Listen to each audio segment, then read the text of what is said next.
ఎంజీరావు గారు, Iran America యుద్ధ ప్రభావం భారత్పై స్పష్టంగా కనిపిస్తోంది. అది వంటింట్లో కూడా వచ్చేసిన పరిస్థితి. చాలామంది ప్యానిక్ బయింగ్ కూడా చేస్తూ ఉన్న పరిస్థితి కనిపిస్తోంది. ప్యానిక్ బుకింగ్ చేస్తూ ఉన్నారు. అండ్ పెట్రోల్ దొరకదేమో భవిష్యత్తులో అనే ఒక భయంతో పేపాల్తో కూడా చాలామంది తీసుకెళ్ళిపోతూ ఉన్న పెట్రోల్ డీజిల్ తీసుకెళ్ళిపోతూ ఉన్న దృశ్యాలను కూడా మనం సోషల్ మీడియాలో చూస్తూ ఉన్న పరిస్థితి. ఇలాంటి నేపథ్యంలో భారత్ ఒక గుడ్ న్యూస్ దేశ ప్రజలకు ఇచ్చింది. ఎటువంటి ఇబ్బంది లేదు అని చెప్పేసి ఇప్పటికే ఎల్పిజి ఒక నౌక భారత్కి చేరుకుంది. అలాగే చమురుతో కూడా ఒక నౌక చేరుకుంది. మరికొన్ని రోజుల్లో మరిన్ని నౌకలు వస్తాయి అని చెప్పేసి కేంద్రం ప్రకటించింది. దీనిలో ఎంతవరకు వాస్తవం ఉంది? అసలు మోదీ ఎటువంటి అస్త్రాన్ని వాడారు అంటే ఏం చెప్తారు? ఎస్ అండి, ఇండియాకి సంబంధించిన 2 షిప్పుల్ని హర్మూజ్ స్ట్రైట్లో ఇరాన్ పేల్చేసిన తర్వాత ఐఆర్జీసీ మిసైల్స్ ద్వారా ఇండియా రంగంలో దిగడం జరిగింది. ఇప్పుడు ఇరానియన్ ఫారిన్ మినిస్టర్ అబ్బాస్ అరాక్చీతో మన ఫారిన్ మినిస్టర్ ఎస్ జయశంకర్ గారు దౌత్యం నెరపడం జరిగింది. దీంతో పాటు నరేంద్ర మోడీ గారు ప్రత్యక్షంగా ఇరానియన్ ప్రెసిడెంట్ మసూద్ పెజాస్కియన్తో కూడా టెలిఫోనిక్ కన్వర్జేషన్ చేయడం జరిగింది. ఇది Indian ministry of external affairs ministry release చేసింది కూడా. ఇప్పటికే మినిస్ట్రీ ఆఫ్ ఎక్స్టర్నల్ అఫైర్స్ ఒక ప్రెస్ కాన్ఫరెన్స్లో మా యొక్క ఆయిల్ షిప్పులు అక్కడ నుంచి రావడానికి ఇరాన్ అనుమతించిందని డైరెక్ట్గా చెప్పడం జరిగింది.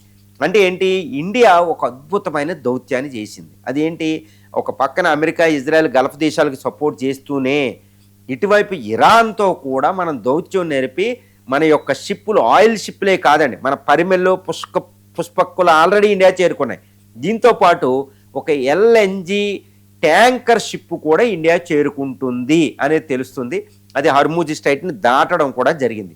అంటే ఇండియా దౌత్యం ఏం చేసింది అంటే, ఇక్కడ చాలా పెద్ద సీక్రెట్ విషయం ఏం కాదు, ఒక అద్భుతమైన దౌత్యం అనమాట. ఈ విషయంలో ఏంటి అంటే, ప్రస్తుతం జనవరి 1 నుండి ఇండియా బ్రిక్స్ అధ్యక్షురాలు, బ్రిక్స్కి అధ్యక్షత వహిస్తుంది ఇండియా ఇప్పుడు. కాబట్టి బ్రిక్స్ దేశాలే ఇరాన్ వెనకాల బలం. బ్రిక్స్ దేశాలని ముఖ్యంగా రష్యా, చైనా, ఇండియా, అందులో ఇరాన్ కూడా ఉంది, ఈ యొక్క బ్రెజిల్, సౌత్ ఆఫ్రికా. ఈ బ్రిక్స్ దేశాల బలమే ఇరాన్కి అత్యవసరం. ఈ బ్రిక్స్ దేశాల సమావేశం కూడా ఇండియాలోనే జరగబోతుంది ఈ సంవత్సరం. కాబట్టి బ్రిక్స్ దేశాల సపోర్ట్, అది కూడా ఇండియా బ్రిక్స్ దేశాల అధ్యక్షుల సపోర్టు ఇరాన్కి చాలా చాలా అవసరం. కాబట్టి ఇండియా బ్రిక్స్ అస్త్రాన్ని ఉపయోగించింది. ముఖ్యంగా బ్రిక్స్ దేశాల్లో ఉన్న బ్రిక్స్ యొక్క కూటమిలో భాగమైన Brazil, south Africa, Russia help మనం తీసుకుని ఇరాన్తో మాట్లాడి ఇరాన్ నుంచి ఎల్ఎన్జి అనే ఎల్పిజి కొరత అనేది ఇండియాకి రాకూడదు. కాబట్టి ఇక్కడ చైనా, ఇక్కడ ఒకటి చూడండి, చైనా, రష్యా, ఇండియా, ఈ బ్రిక్స్ దేశాలు, ఈ 3 దేశాల నౌకలను మాత్రమే ఇరాన్ అనుమతించింది. ఇప్పటికీ వేరే దేశాల నౌకలు ఏది, ఈవెన్ పాకిస్తాన్ కూడా రావడం లేదు, గుర్తుపెట్టుకోవాలి. అమెరికా, యూరోపియన్ దేశాలు కూడా వస్తలేదు, జపాన్ కూడా వస్తలేదు. అంటే ఏంటి, ఇండియా బ్రిక్స్ దేశంలో మెంబర్ అవ్వడం, బ్రిక్స్ దేశాల అధ్యక్షురాలుగా ఉండడం వల్ల ఈ రష్యా, చైనా, ఇండియా షిప్పుల్ని మాత్రమే ఇరాన్ హర్మూజ్ స్ట్రైట్ ద్వారా ఎల్ఎన్జి, ఇప్పుడు గ్యాస్ను కూడా, అంటే ఇది ఒక బిగ్గెస్ట్ న్యూస్ అనమాట.